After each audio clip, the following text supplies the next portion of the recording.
let's talk about your music, your latest EP 2020, which is available on all streaming platforms. And you have really great hits like Dear Mama and Have You Ever?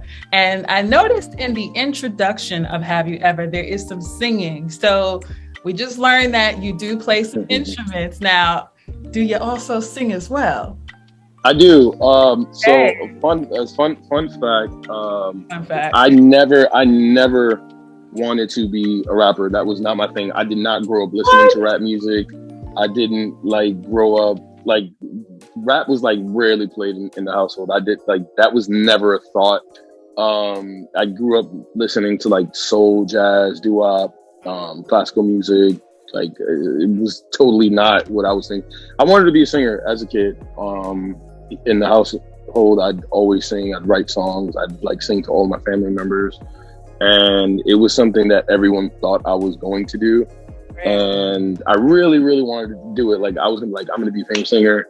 And then just puberty hit, and I was I don't know if I could do this anymore. Then I started really digging through rap and hip hop and falling in love with the art and seeing the things that you could do as a rap artist that you can't do as a singer, the way that you could play with words and all of that. And from there I was man, this is cool. And I studied it, and then I started writing rhymes, and I was oh, this is actually pretty dope.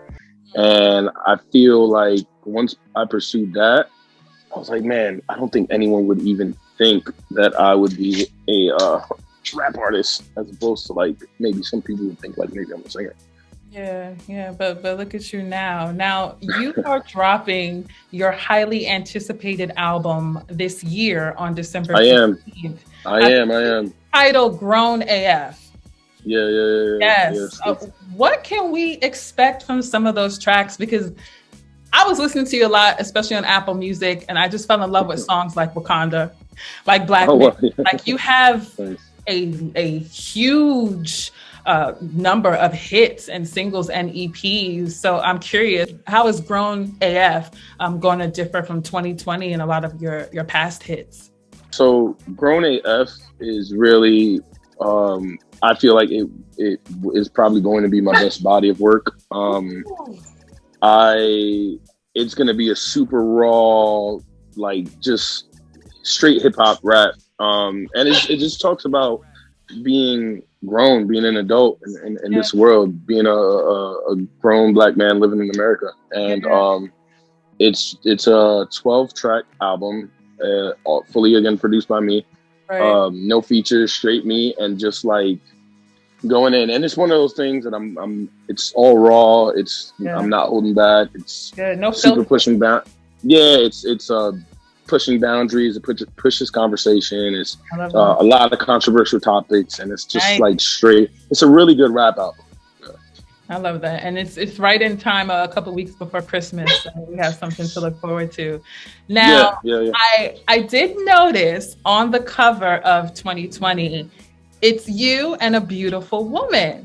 And as I was researching you, I learned that you are recently engaged. I am recently engaged, yeah. So first of all, congratulations to you and your beautiful fiancé. Thank you so much. Thank you. How would you say now, about to get married, has that changed the way you look at love? Has that changed the way you write about love? Because a lot of your hits, they are really beautiful, some of them are a little sexual, but has that changed? Being now a fiance, do you write differently? Do you look at the world differently in terms of music, writing, and making or producing your beats? So ever since I met my fiance off Jump, I just started to look at life through other eyes, look at my life differently, look at situations and perspectives a little bit differently. And just I don't know, it's interesting because now I feel I do appreciate life more, just because other people, when you get together with somebody that brings something really good to the table and they're just a really good energy, really good soul and spirit, it does affect you, and it just makes you think. And, I let go of a lot of terrible bad habits, and I just really self-evaluated myself, and I said, man, this isn't the life that I necessarily want to live. And you know, I feel like we all want to grow old and die with somebody and Sure grow in do. love and fall in love. And yeah, ever since we grew and grew, and it just had more of an effect on the way that I look at things. And even writing, I guess I write more from like just a third person perspective. And even like writing love songs, I write them a little bit differently, just really appreciating women more as opposed to like just maybe over sexualizing them or just like True. whatever, you know. And it even songs like that become more personal in the writing aspect. I love that. Now, hold on. I just saw a guest appearance from your dog. Can you bring the dog back? We got He's like, I don't know. He's like running everywhere. So I don't know. Definitely tried He's to just come out. Yeah, he's like, yeah. He gets weird when like we're both doing something and we're not paying attention to him. So he'll pop up at some point again. Nice. Now, Juanito, for up and coming producers who are trying to find their sound while continuing to be creative and different, what advice would you give for them to stand out? Because I think a lot of people think being a music producer is just pushing buttons. What did you do to really develop your craft and be a hit maker as you are? Yeah. So I grew up in terms of like the only thing in terms of like rap was I fell in love with Kanye West production from jump, and I was like, oh my gosh, this dude is amazing. And I was like, I'm totally gonna be the next Kanye West in terms of production. And I liked the fact that he was just so different. He was bringing just a different sound to the table, and that really goes hand in hand with the success that he has and how far he's came.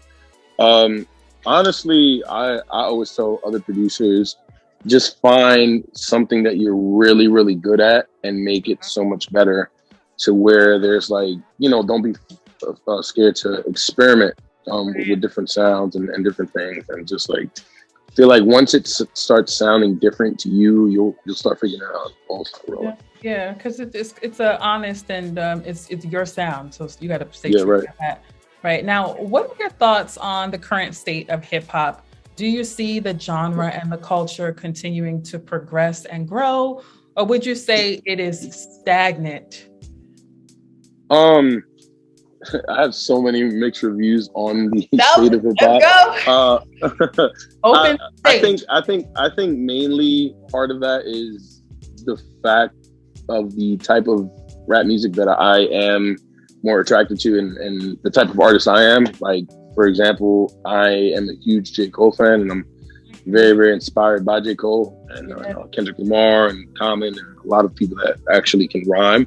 I realized that even listening to Tyler, the Creator, recent interview, he said no one's ever really right and no one's ever really wrong. It's really like your perspective. Everyone's perspective is different. Like whatever I think is hot, you might not think is hot. What you might think is hot, I might not think is hot. I think that the state of hip hop and rap is evolving in terms of just sound. In terms of like, there's so many artists now that have the accessibility to just release music. I think it is becoming easier for people to just upload music. I do feel like a lot of the music that is played on the radio is extremely repetitive. It's very cookie cutter. It's very it's not really and it's not much substance to it, you know. Like there you go. Right. Like when I listen to music and when I, you know, get put onto artists, I look at like substance. I look at, you know, who's different, who stands out. Usually like 3-4 songs in on the radio, I'm like, I'm tired of hearing another rapper that sounds just like Lil Baby, or like I'm tired of hearing somebody else. Because, you know, to me, I feel like everyone usually makes the same type of music because that's the music that usually does get traction, and that's the music that generically they just play. But then when you look at artists that were hot 5 years ago, they're not even existing anymore, you know. And I look at a guy like a Drake that's been out for like 10 years already in the game, dudes like J. Cole that's already had this impact, dudes like Kendrick Lamar. So I think it just depends on who you ask, the type of person that you are, you know, because again, I'm not right or I'm wrong. It's just, you know, what brings me in to music.